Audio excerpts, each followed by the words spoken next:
ভাল লাগে না। তোমা আমি এমন কি করলাম তুমি গ্লাসটা ভাঙিয়ে ফেলাইলা? আপনি জানেন না আপনি কি করছেন?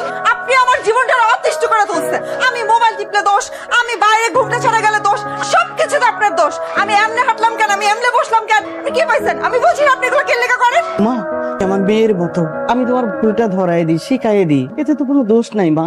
তুমি বাইরে যখন যাও মাথায় ঘুমটা দেও না, ওটা দিয়ে যাইও, পাড়ার লোকে ভালো বলবে মা। তুমি আমার মেয়ের মতো বলি, ভালোর জন্য বলি মা।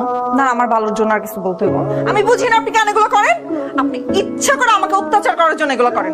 আপনি চান আমি এই বাড়ি থেকে চলে যাই, আমি এই বাড়ি থেকে চলেই যাইতাছি।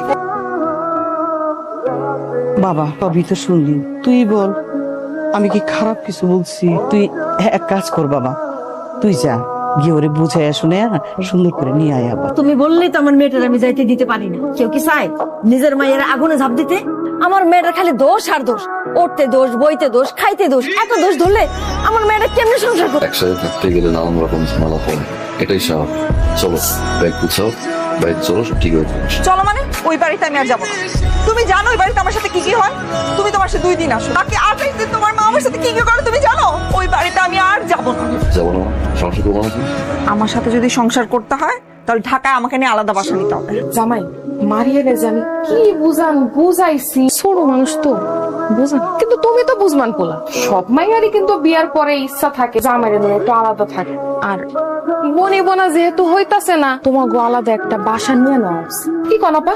হ্যাঁ, আমার মায়ের নিয়ে তুমি যদি সংসার করতে চাও তাহলে ঢাকা আলাদা বাসা নাও। বাবারে তোর বউ যদি বাপের বাড়ি থাকে তাহলে তো পাড়াপড়শি ভালো কইব না। বাবা তুই জিদ করিস না, যদি তোরে নিয়ে আলাদা বাসায় থাকতে চায় তুই তাই থাক। মা, যদি আমার আলাদা বাসা নিতে হয় আমি তোমার নিয়ে বাসা নিব। তুমি ছাড়া আমি ঢাকায় কোনো বাসা নিব না। তোর বাবা তো এই ভিটাতেই মারা গেছে। তোর বাবা মারা যাবার পর আমি কিন্তু এই ভিটা ছাইরা এক রাইতের লাগেও কোথাও গিয়ে থাকতে পারি নাই। আমার ভালো লাগে না। আমি মা হিসাবে তোরে অনুরোধ করি তুই বউরে নিয়ে আলাদা বাসা নিয়ে থাক। আমি চাই তোরা সুখে থাক বাবা। আব্বা আম্মার জন্য না অনেক মন খারাপ হইতেছে। আব্বা আম্মা তো আমাদের সবকিছু এত সুন্দর করে সাজাই দেন, তাদেরকে একবার আসতে বলা উচিত না? আসতে বলো মানে কি? আমি বলবো কেন? তুমি তাদের একমাত্র মেয়ের জামাই না? তোমার কোনো দায়িত্ব নাই? ফোন দাও। আসসালামু আলাইকুম। ভালো আছেন? হ্যাঁ বাবা ভালো আছি, তুমি কেমন আছো? মারিয়া ভালো আছে? মারিয়া ভালো আছে। মারিয়া চাচ্ছিল কি আপনি, মা, সবাই যদি একটু আসতেন তাহলে ভালো হতো না? আসবো না মানে?